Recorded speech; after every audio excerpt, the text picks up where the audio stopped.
FM 102.4至106.3，新城財經台。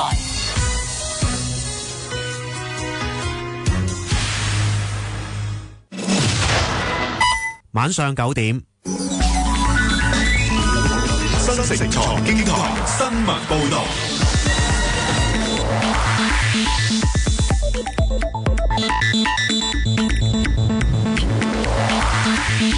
現在由譚偉智報道新聞。已經解散嘅支聯會前副主席鄒幸彤同埋兩個前常委拒絕向警方提交資料案，終審法院裁定3人上訴得直，或撤銷定罪同埋刑罰。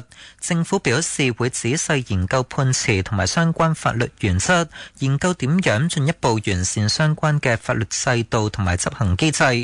被問到喺案件裁決之後，如果修改國安法，律政司副司長張國軍喺電台節目否認係輸打贏要。佢話政府會尊重裁決並審視點樣做得更加好，現時仍然喺度研究緊判詞，唔能夠評論下一步會點做。佢又話港區國安法至今實施5年，係相對新嘅法例，有關案件令到社會更加準確理解法院對條文嘅演繹。警務處處長蕭澤頤表示，太空油毒品喺去年上半年已經成為青少年最常吸食嘅毒品，位列第3。警方執法數字顯示，去年涉及太空油毒品案件嘅被捕人數按年急升近35倍，涉及太空油毒品案件由前一年嘅8個人增加至去年嘅278人，其中61個係21歲以下嘅青少年，年紀最細嘅只有12歲。蕭澤頤出席第4屆禁毒領袖學院啟動禮嘅時候話，今屆學院將會邀請多名醫生、大學教授、社工等專業人士，為學員度身訂造一系列課程，並加入太空油毒品嘅內容，例如吸食之後嘅症狀、戒毒治療等，俾學員了解同埋更新相關毒品資訊，從而更加有效宣傳禁毒信息。日本上個月開始錄得多宗進食受污染食物而感染諾如病毒個案，衛生防護中心總監徐樂堅提醒市民，外遊嘅時候應該提高警覺，時刻注意個人、環境同埋食物衛生，減低食物中毒嘅風險。強調酒精未能夠有效殺死諾如病毒，酒精搓手液唔能夠代替使用鹼液同埋清水洗手。民政及青年事務局長麥美娟話，今個月會就聯廈聯管試驗計劃諮詢先試行嘅地區區議會，包括油尖旺、深水埗、九龍城同埋荃灣。關愛隊會協助宣傳同埋接觸小業主，以及邀請團體提交建議書。當局已經預留700萬元推行，期望今年中啟動計劃。麥美娟喺電台節目話，早前調查發現，好多物管公司都願意參與計劃，期望佢哋利用科技減省管理成本作為誘因，吸引大廈業主參與。如果幾棟樓一齊應用科技，例如安裝閉路電視，就可以減省成本。南韓首爾中央地方法院撤銷對總統尹錫悅嘅拘留令，大檢察廳決定唔就裁決提出上訴。已經被羈押超過50日嘅尹錫悅，當地時間挨晚大約6點獲釋，離開首爾看守所，喺警方護送之下返回漢南洞嘅總統官邸。由於尹錫悅仍然涉及彈劾案，繼續會由崔尚木出任代理總統。聚集喺看守所外面嘅幾百名支持者歡呼，尹錫悅離開嘅時候向佢哋致意。佢透過律師發表聲明，表示感謝法院展現出糾正違法行為嘅勇氣同埋決心，並感激支持者同埋執政國民力量黨嘅領導層。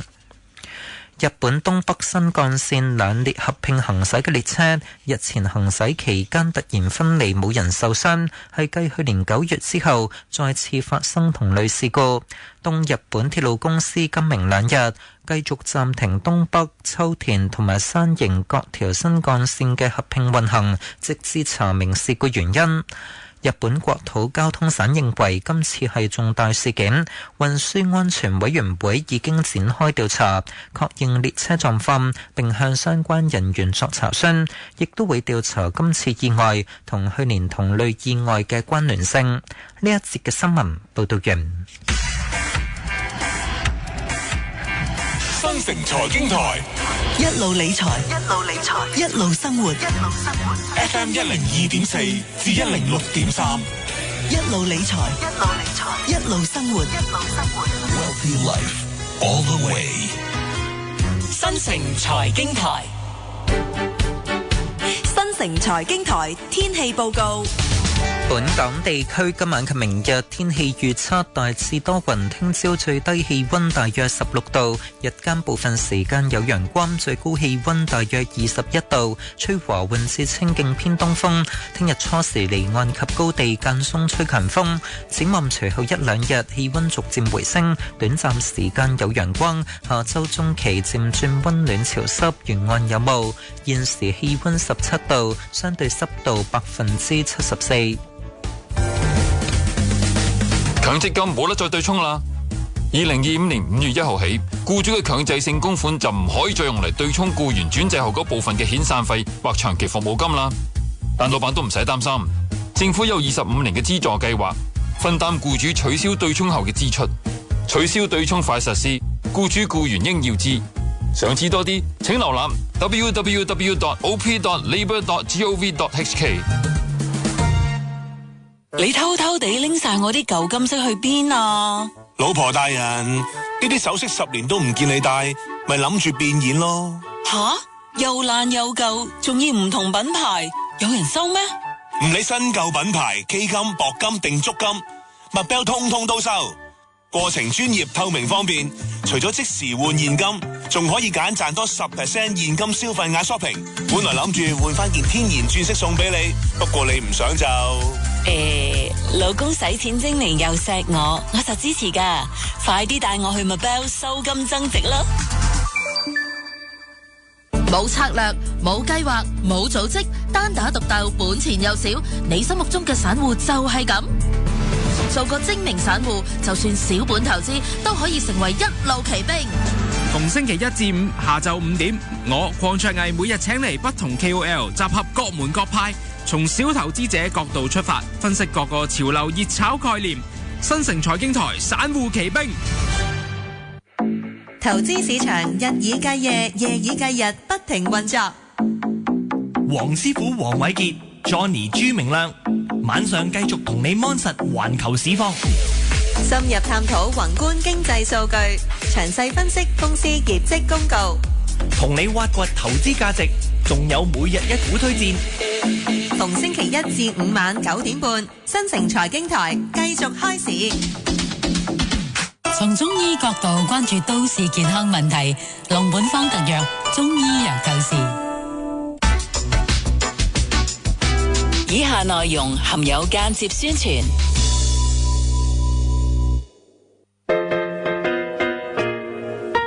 守護健康身體，啟動心靈智慧。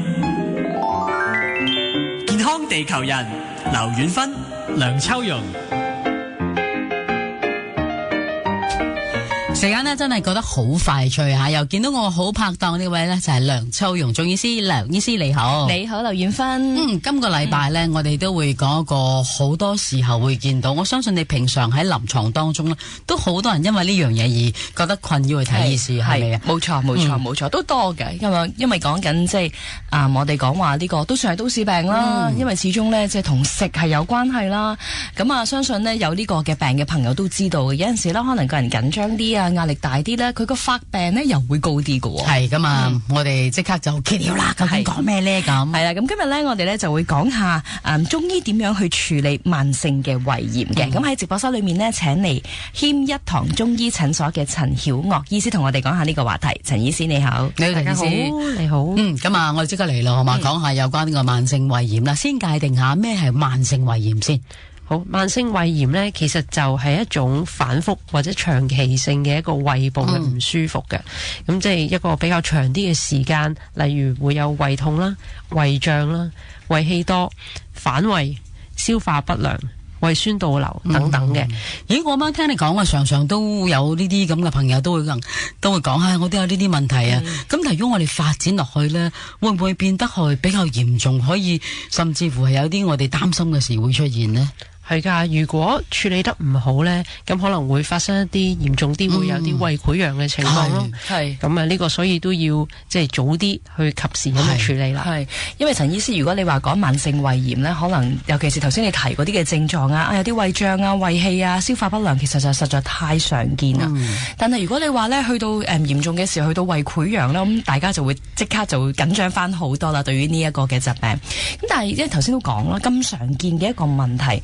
究竟係要去到咩發展到咩時間呢？就真係要認真處理呢一個嘅疾病，或者有啲咩情況其實咧你唞下或者等嘅即係食嘢清淡啲啊，其實又可以解決得到。點樣界定幾時去接受治療啊？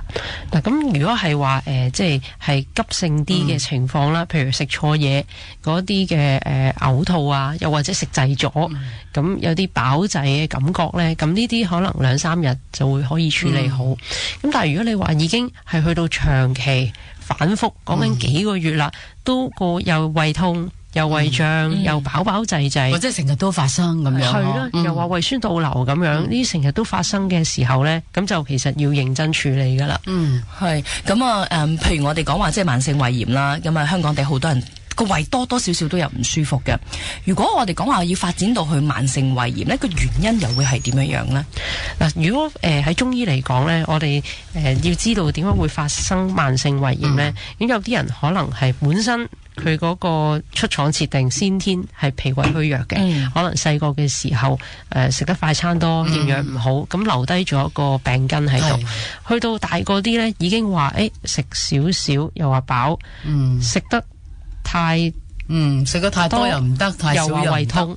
咁呢啲情況呢，其實佢嗰個底子係比較弱啲。再加上如果佢係後來真係食滯咗，又或者係後來持續嗰個情緒唔好，令到嗰個胃唔舒服，咁呢啲都好容易發生慢性胃炎嘅。咁另外有大部分嘅人呢，其實呢都係後天嘅不良習慣影響。即係先天因素係有可能個底子嘅問題，但後天嘅因素比較多啲。係啦，後天嘅因素比較多啲嘅。咁例如好普遍啦，就係3餐進食嗰個時間唔規律啦，又或者係一係唔食嘢，一係就食好多，咁啊一係就暴飲暴食，一係就完全唔食，咁呢啲就會令到個胃係無所適從嘅。再嚟就係啱啱我哋講嘅，可能情緒都會有影響嘅。咁臨床上我哋見到好多人係工作壓力大，甚至乎喺青少年學習壓力大，咁呢啲令到嗰個肝氣犯胃嘅時候呢，咁都會引起一啲長期嘅胃部唔舒服。其實多唔多人主動呢？哇！我即係我都係有啲胃炎，因為我覺得講胃炎呢兩個字呢，好多聽眾都識嘅會唔會去主動去睇呢個中醫？因為點解我咁樣問呢？好老實講，成日都食胃藥呢，啲人都知道食西藥唔係太好啦，食得太多係咪？都想去處理根治。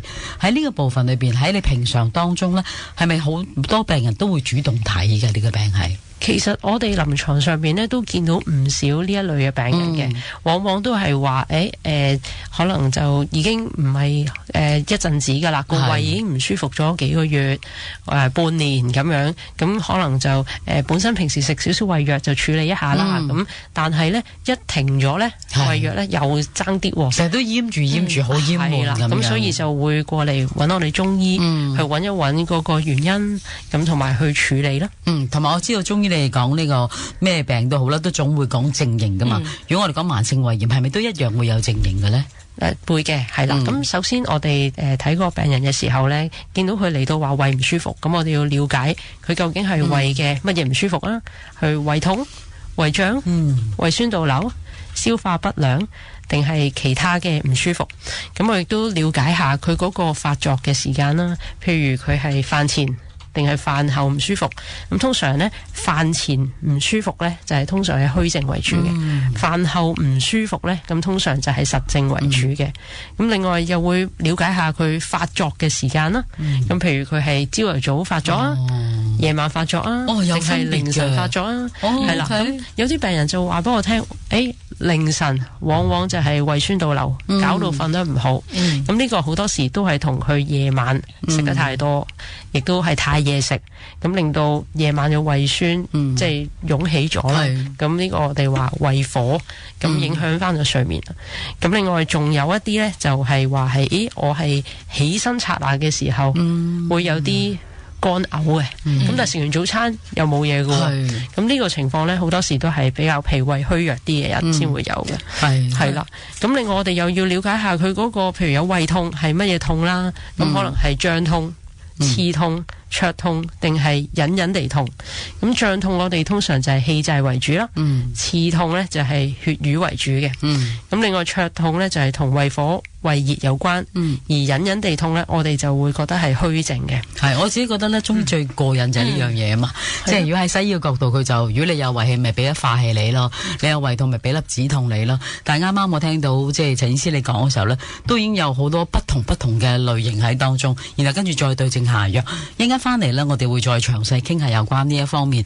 當然可能有啲症型你要補充啦。我諗最重要就係治療嘅方案係點啊？冇錯，即係呢個就係我哋即係中醫辨證論治嘅強項嚟嘅。咁啊就住呢慢性胃炎有任何嘅疑問呢，想同陳醫師傾下嘅話，可以打電話上嚟先登記電話號碼1834104104。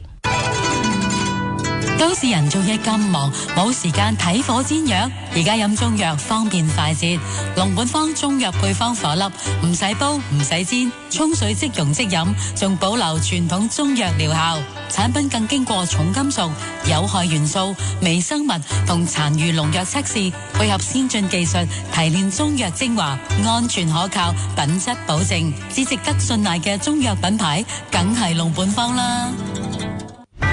擴闊環球視野，放眼國際焦點，縱觀世界時局，透視政經形勢，盡覽社評摘要，專家精闢解讀，全球股市直擊，速遞外圍行情，財資大道以宏觀視角睇通大格局，全方位直送。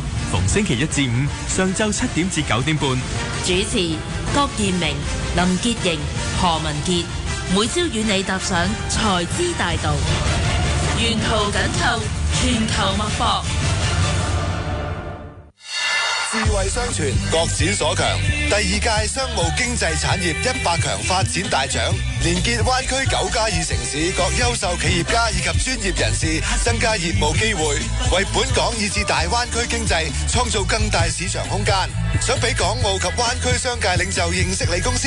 請即報名第2屆商務經濟產業100強發展大獎，參與呢個覆蓋大灣區嘅跨領域商貿平台，爭取成為10大產業中嘅100大成功企業。詳情上新城網站及 Facebook 專頁，主辦新城財經台，協辦 BNI 香港，內地協作媒體，南方財經傳媒體。科技罪案呢就真係越嚟越多，有啲朋友呢就話呢收到一啲 WhatsApp 啊，甚至乎電郵呢都係好似呢就係銀行或者就係電信商 send 俾佢，叫佢可能換下禮物啊，甚至乎呢就係確認一啲轉賬噶。不過有陣時呢，我哋其實睇真啲呢，你就好容易會見到可能呢嗰個網址呢就串錯咗啦，甚至乎呢你可以用一啲唔同嘅蛛絲馬跡，就會知道究竟呢一個短信或者呢一個 WhatsApp 係真定假噶。嗱，如果電信商又或者銀行嗰啲咧嘅短信啦，通常有個井號喺前面啦，咁亦都可以留意翻啦。咁啊 Telegram 啊或者 WhatsApp 嗰啲唔會無啦啦喺你冇要求之下要你認證嘅。咁個 WhatsApp 嘅話咧，如果佢有咩通知你咧，通常喺個 WhatsApp 裏邊咧有綠剔嗰個 account 咧同你講嘢嘅。其實咧，每收到呢啲信息，最緊要就係停一停，諗一諗咧，就唔會咁容易俾人呃到噶啦。李石宏、麥卓華每個星期同你點評最新產品，發掘新奇好玩事物，探討新潮流新趨勢，同生活無縫結合。物玩潮人，逢星期日夜晚9點，新城財經台播出。新城廣播，線上線下24小時不停精彩。新城財經台，一路理財，一路生活。Metro Plus Your Connect。新城資訊台，沿途有我陪你一起過。新城八大家，一網睇盡百家大成。如果你對新城廣播旗下3大頻道嘅節目以及新城廣播網站同社交媒體嘅內容有任何意見或查詢，可以電郵到 prenquiry@mbc.com.hk， 或者喺辦公時間內致電新城廣播熱線36988210，亦可以將意見寫低寄信嚟九龍紅磡灣郵箱84228號，讓我哋不斷進步，繼續精彩。新城廣播，正是你心聲。健康地球人，劉遠芬、梁秋容。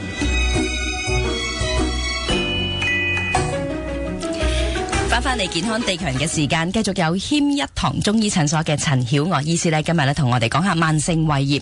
咁啊，提一提收音機旁邊嘅朋友啦，如果大家呢就住慢性胃炎啊，尤其是而家呢一節啦，我哋主要講下嘅治療啦。有任何嘅疑問呢，想同阿陳醫師傾下嘅話呢，可以繼續打電話上嚟登記，電話號碼1834104嘅。咁啊，陳醫師頭先我哋都講咗啦，即係慢性胃炎好常見噶，咁啊同埋啲症狀呢，可能要分辨呢嗰個病人係咩類型都要好仔細。喺廣告之前你提過，譬如唔同嘅痛啊、脹痛啊、刺痛啊，或者譬如有陣時可能係食飯前先至唔舒服嘅，有啲情況就係食飯後先唔舒服嘅，咁其實都要好仔細去分辨嘅。咁喺即係個成個嘅辨證論治裏面呢，即係如果講緊係針對中醫嗰個治療啦，嗱西醫就食胃藥啦，好多時就可能好快都會見到個效果。咁但係喺中醫嗰個部分呢，喺治療上面都係用嗰個中藥為主㗎。冇錯嘅，咁我哋治療慢性胃炎呢，就通常以中藥為主嘅。咁我哋即係要診治病人嘅時候呢，要分辨佢哋係咩症型啦。譬如頭先我所講嘅氣滯啦、胃熱啦、痰濕啦，或者脾胃虛弱嘅。咁但係好多時候呢，病人係唔會單純係一個症型嘅，佢哋可能係兩個症型一齊，又或者係兼夾多個症型嘅。例如臨床上邊呢，我哋又會見到一啲人係胃脹，又加上胃酸倒流，咁有啲氣滯，又加埋胃熱，變咗氣鬱化火嘅情況呢，我哋係需要同時間疏肝同埋清胃熱嘅。咁又例如啦，有一啲人平時係胃口唔好嘅，食少少就飽噶啦。咁有一次食完大餐之後呢，食完可能魚生壽司之後呢，就即刻完全唔想食嘢啦，已經飽飽滯滯咗個幾兩個禮拜。咁我哋呢個時候要睇下，咦佢係咪有一啲痰濕啦，困住脾胃？咁呢個情況我哋要先至去濕。跟住後來呢，就要補翻脾胃先至 OK 嘅，係啦。咁除咗中藥之外呢，其實針灸都可以處理慢性胃炎嘅。咁我哋用穴呢，就會用一個近端局部嘅取穴啦，例如中脘啦，同埋地樞啦。咁而遠端呢，手腳方面，我哋都會可以用到一啲內關同埋足三里嘅穴位嘅。係，不過頭先一路聽嘅時候呢，即係當然我哋最關心嘅，除咗佢會撩住你會唔舒服啊，或者係提醒大家情緒原來都會影響緊你啲胃痛嘅問題啊，胃唔舒服嘅問題。仲有就係我見到每一個呢，好似有不同嘅症型，但係我相信如果佢唔即係好好咁樣處理嘅話，呢啲症型係會混合㗎，係咪會令到個病情更加麻煩？喺中醫嘅角度，係咪有一個我哋叫斷尾嘅可能？唔需要成日都覺得個香港人都係咁嘅，我可以唔係咁，係咪即係可以有個咁嘅概念嘅呢？冇錯啊，其實如果認真去處理，亦都配合埋食埋中藥呢，其實呢係可以慢慢咁樣好返嘅。係咁呢個呢都要令即係病人去一齊配合咯。咁例如即係佢哋要注意返嗰個食嘢嗰個作息個時間啦，三餐要規律返啦，食嘢唔好食太飽啦。其實如果佢本身係胃唔舒服呢，每一餐食6-7成飽差唔多嘅。其實係俾個胃休息下，減低個胃嘅工作量咯。因為而家呢個世界呢，對於食嘢呢樣嘢呢，好多變化嘅，好多睇法，有生酮飲食啦，又係食多，有啲人就會話啦，你食有膽固醇高，食多啲麥皮啦。今時今日唔好再食白米啊，最好連飯都唔好食啊。如果要食都好，都要食糙米。呢啲對於中醫嚟講，即係點樣去適應呢個世界嘅改變？要唔要適應佢？抑或話其實中醫有個理論係應該點樣處理呢啲問題嘅呢？我諗首先要睇翻嗰個病人嗰個體質啦。咁其實如果個本身係胃唔舒服嘅呢，咁我就唔係咁建議去食糙米或者麥皮呢一啲比較難消化嘅。膽固醇高喎，膽固醇高就係另一個問題。咁但係首先，如果佢係食麥皮呢啲或者糙米，即刻已經個胃唔舒服。咁其實佢都吸收唔到其他營養，係啦，主要係難消化係咪啊？係啦，主要係難消化嘅，係啦，咁加重咗胃嘅情況。嘅唔舒服，咁都係得不償失嘅。明白。咁如果譬如啲咁嘅情況底下呢，即係就要食翻啲精緻啲嘅，或者譬如白飯或者粥啊，係咪呢一類啊？係嘅，冇錯嘅。相對呢，要食一啲比較容易消化，例如白飯啦，或者一啲瘦肉粥啦。粥呢其實都好嘅，但係呢，就如果淨係食白粥呢，就營養驚唔夠啊。咁加少少肉汁，即係瘦肉粥係幾好嘅。咁另外米粉嗰啲都 OK 嘅。咁反而就係頭先我哋講過難消化嗰啲主食呢，頭先我哋講過啦，麥皮啦、糙米啦、五穀米啦，又或者河粉都比較油膩啲，都盡量喺胃唔舒服嘅時候就唔好食嗰啲啦。係適宜嘅係要做啲咩多啲咧？你覺得喺佢即係有胃炎啊，成日都即係搞住佢啊，反覆發作啊咁樣。好似頭先所講啦，進食嗰個時間、進食嗰個份量要好好咁樣把握啦。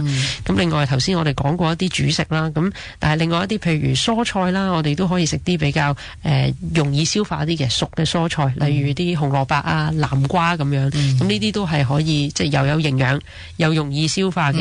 咁另外譬如飲茶方面啦，即係茶飲啦，咁可以有一啲生薑茶啦、陳皮茶啦，呢啲都有和胃嘅作用嘅。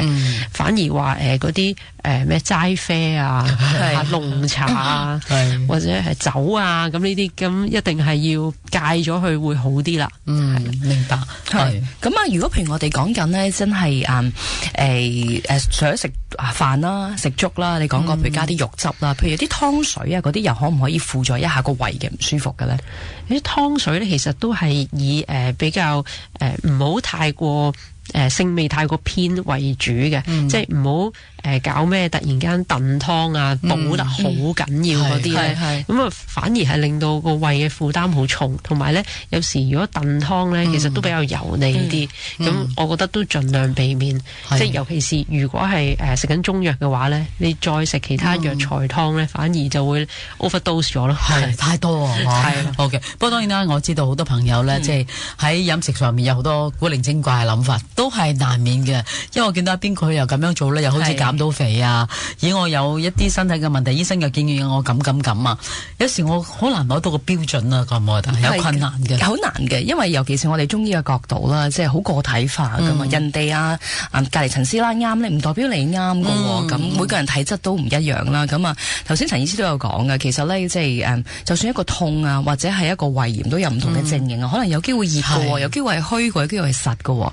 咁所以咧，即係究竟個食療上面點，甚至乎個治療上面點咧，都係要諮詢翻自己嘅中醫師。當然啦，我覺得好希望大家咧，覺得每日都係輕鬆愉快嘅，唔會成日都覺得飽飽滯滯啊，成日都會唔舒服，所以搞翻好個胃咧，呢個真係十分之重要啦。如果大家咧喺呢個慢性胃炎上面，經常都反覆發作，好厭悶啊，佢真係認真處理嘅話咧，咁可以透過我哋電話熱線問下醫師嘅意見啊。冇錯，電話熱線呢繼續開放嘅，電話號碼1834-104。咁啊，打通咗嘅朋友呢，先登記，陳醫師嘅同事呢，喺稍後嘅時間呢，就會回覆翻大家噶啦。下個禮拜呢，其實陳醫師呢，都會上嚟同我哋傾偈，講呢一個比較我哋見到好多人如果有呢，佢哋揾中醫求助呢，嗰個比率係相當之高啊。下個禮拜就係講面癱，下個禮拜再傾好嘛。